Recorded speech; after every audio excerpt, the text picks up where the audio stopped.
So we're over here with mi amigo Jason, and what's up, man? What's up? Got Dad flying down the driveway at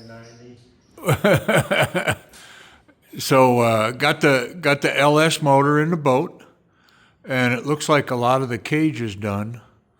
Might have some extra bracing. It looks like you're going to put in, and you showed us. I took some pictures of the seat covers, but I noticed you just don't have them on, or do you have them No, yet? these are just the shelves to the seat, and then you have a cover that goes over it. But construction, I ain't burning up the nice seats. So I these got are you. just the shell, and then this will have like little pop snap things that you snap that cover on, and Ah, cool. you can take them on and off, and then it has a rain slip too. Yeah. So this boat is a lot wider than the other one, right? 7 foot wide at the bottom of it. The other one was like 4 foot. And flat bottom. This is a true airboat hull. Gotcha. Very cool, man. And just so everybody knows, like you fabbed every bit of this. Yeah, every inch. Yeah. Wiring harness, every bit of The it. console, all of it. You fabbed all this in there. Yeah, very cool. Well, so we're going to start this LS motor, right? Yeah, you can go here. Is it going to blow me out? I mean, the exhaust is what, like 4 inches long? Yeah. Yeah, man. Oh, man.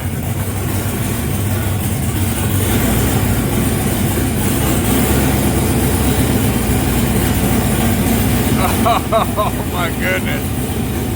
I might have to stop the video and plug my ears, man. Golly.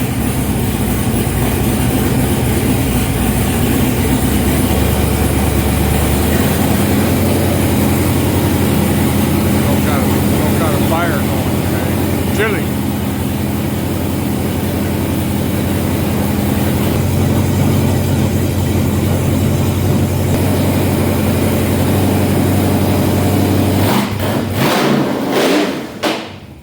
Oh, man.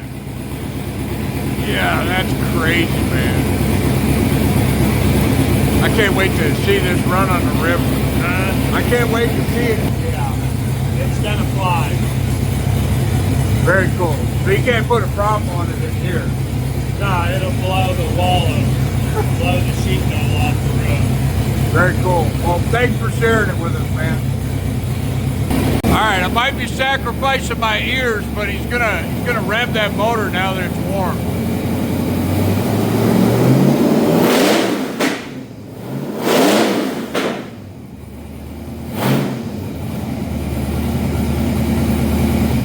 That's crazy, man. Obnoxious. Yeah, yeah, Flames out the- yeah, yeah.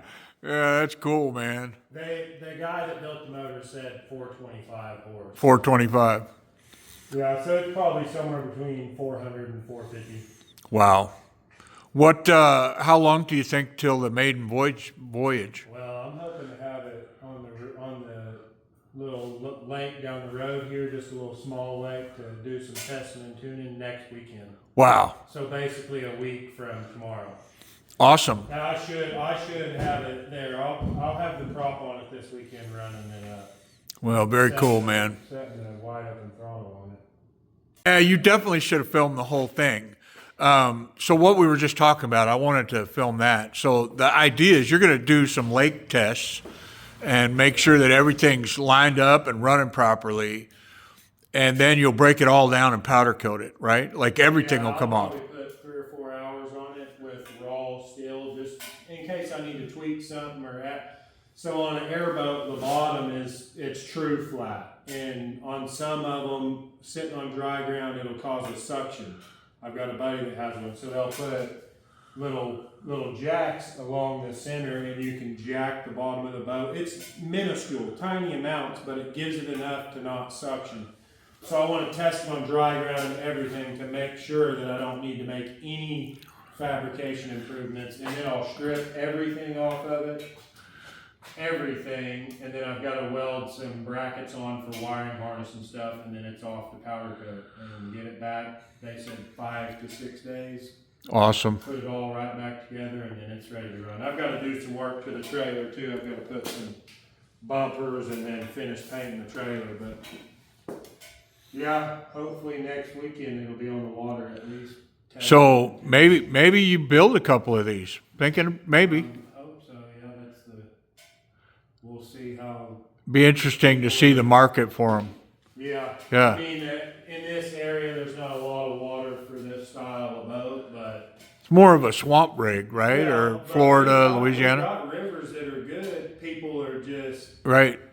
nobody's been bold enough to do it. There's a few people that'll get out on it, but Yeah. when we get out on it on that little mini airboat, some of the best times I've had on the river because you're just Well, because our rivers don't carry, 7 or 8 foot of water. you're running little streams. Yeah. Fishing, and this particular boat is going to be tough on that river because of log jams. But if you can get on a sandbar and dry run around log jams, And that's because of the fiberglass hull? that's because of the width. The width. Okay. Yeah, it's just there's log jams. There may be that other boat was 5 foot wide at the top, and there was places where I had skin coming through there. Gotcha. And this is just too nice of a boat. They'll be smashing it around. I gotcha. Smashing. But there's other places. If you get like close to Eufaula and come upriver, there's a lot more water. Very cool. Well, cool, man. Thanks for sharing it with us, and we'll try to get out with you next weekend and watch you do some testing with it. It'd be awesome to see it on the water. Hopefully not 70 Yeah. Thanks, Jason. Yes. All right, so we're going to add a little more to this. So this is the new prop. And golly, look at what. So how do they measure these props? Is it by horsepower? It's well, there's a lot of things. Yeah, horsepower, gear reduction, a lot of things. So this is a 78-inch diameter. So from here to here is 78 inches approximately. It's a 78-inch diameter prop. Super wide or whatever, so 12-inch blade. But this is designed for like a 400 to, I don't really know, 400 to 500 horse or whatever. I gotcha. With a 2.0 gear reduction. They have them up to like 90-inch with 2 sets of 10 blades. So there'd be 20 blades on there. Oh, wow.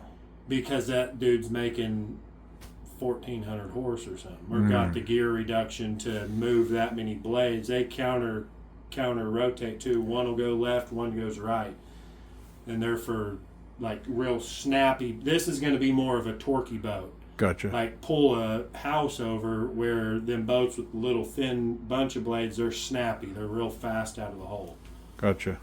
From my understanding, I am no professional. And all that pitch on them blades is adjustable there, and that is all you adjust the pitch on the blade, which I'll do it with a angle finder because I want to make sure it's right.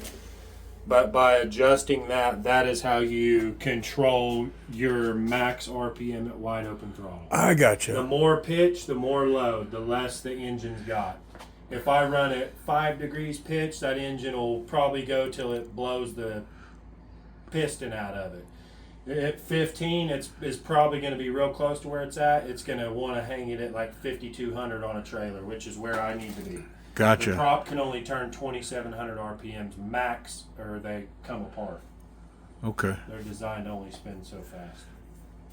Lot of very specific engineering that goes into them. Well, you don't just put a prop on an engine and go. No. Well, they used to back when airboats first started. They had direct drives, but they found out that wooden props and stuff don't.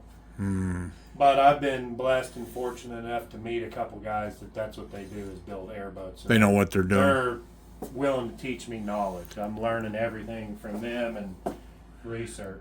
Very cool. All right, man. I'm gonna wrap up. Very cool. Thanks for showing the prop, man. It'd be fun to see it go.